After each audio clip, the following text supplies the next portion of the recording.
Ustedes ya tienen una primera fase de investigación que fue cuando terminaron su anteproyecto o su plan de trabajo.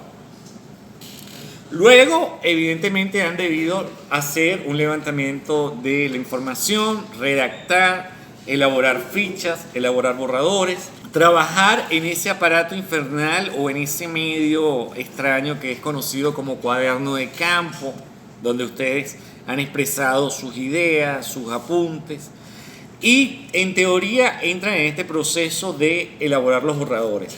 Los chicos que están haciendo discos no tienen mayor problema porque digamos que la primera parte, la fase de preproducción y la fase de postproducción no es más que elaborar una memoria. Es elaborar qué pasó, cómo se desarrolló todo el proceso de composición de las canciones, de los arreglos, de la grabación, aspectos técnicos, es decir, dejar un trabajo bastante fundamentado a nivel escrito de qué fue lo que pasó. No tienen que citar tanto. Es literalmente expresar un proceso vivencial. ¿Dónde tienen que generar un material realmente nuevo y de mucho peso? Cuando hablen de la estética de la grabación, cuando hablen de la mezcla, de los criterios que utilizaron, cuando hablen del fin que buscaban ustedes con su proceso creativo dentro de ese elemento o dentro del ámbito de la mezcla, el tipo de fonograma que querían elaborar, el resultado final. Tienen que hablar también del arreglo desde un punto de vista estético, o sea, no solamente hablar del tipo de armonía y cadencias que utilizaron, sino el elemento que está allí, de que le da su personalidad, su huella personal desde el punto de vista artístico y creativo. Y esa parte es muy difícil porque precisamente tenemos que aprender a argumentar. Los que hacen trabajo teórico es el momento en que ustedes se lucen como investigadores demostrando qué demonios han conseguido. Aquellos que han hecho entrevistas basados en un método etnográfico, pues las entrevistas dan información valiosa. La idea es cómo conectan ahora las ideas que están allí, cómo las desarrollan, cómo argumentan y cómo pueden profundizar. Bueno, la textualización es precisamente comenzar a escribir el texto.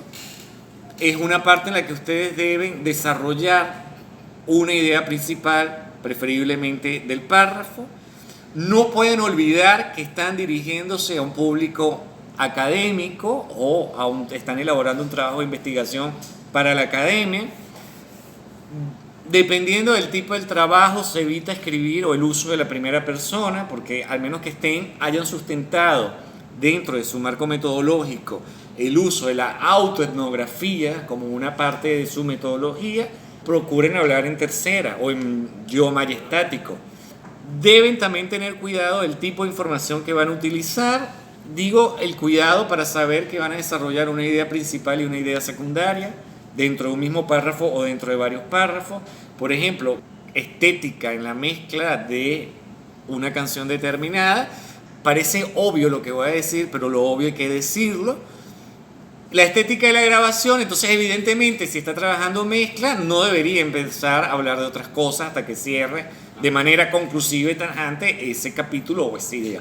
Porque cuando nos preparemos para la defensa final, ustedes lo que tienen que hacer es no leer todo el trabajo, sino ir puntualmente a las ideas principales de cada capítulo y de cada subcapítulo.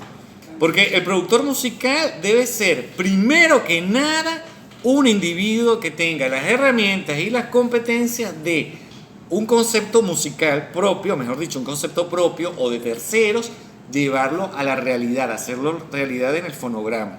Por ejemplo, cuando un alumno termina la licenciatura o está terminando la licenciatura en producción musical, debería tener por lo menos 2 trabajos discográficos en su haber.